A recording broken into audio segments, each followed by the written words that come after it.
मीरपुर ख़ास मां रिपोर्ट कर रहा है शहबाज़ अली लगारी। डिविज़नल कमिश्नर जलालुद्दीन महर चयो आहे त बहार जी आमद सां गॾोगॾु वध खां वधि ॿूटा लॻाया वञनि त जीअं मौसमी तब्दीलियुनि जे करे मौसम आबहवा ऐं माहौल खे साफ़ सुथरो बणाए सघिजे, जेका असांजी ज़िंदगी आहे। तंहिं करे सभिनी खातनि जे ज़िम्मेवार ऑफिसरनि खे पंहिंजनि लाॻापियल ऑफिसुनि जी चौधारी ॿूटा लॻाइण घुरिजनि। गॾिजाणी में हिकु कमेटी ठाही वई जंहिंमें ॿेले खाते जा ऑफिसर मोहम्मद नवाज़ ख़ान ऐं green Pakistan and agriculture extension ऐं ग्रीन पाकिस्तान जा सरफराज़ शामिल हूंदा, जेके मुख़्तलिफ़ इदारनि में लॻायल ॿूटनि जी मॉनिटरिंग कंदा। गॾिजाणी में additional commissioner 1 Subhash Chandra, additional commissioner 2 Bisharat Hussain, deputy commissioner Sameer Ahmed Lagari, director information Shabana Channa, director PPHI Mazhar Waisar, director Nara canal Shan मल्हा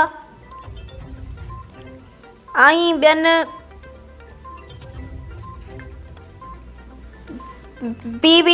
VDP ऐं तालीम वर्क्स एंड सर्विसिस खाते ऐं लाॻापियल ऑफिसरनि शिरकत कई।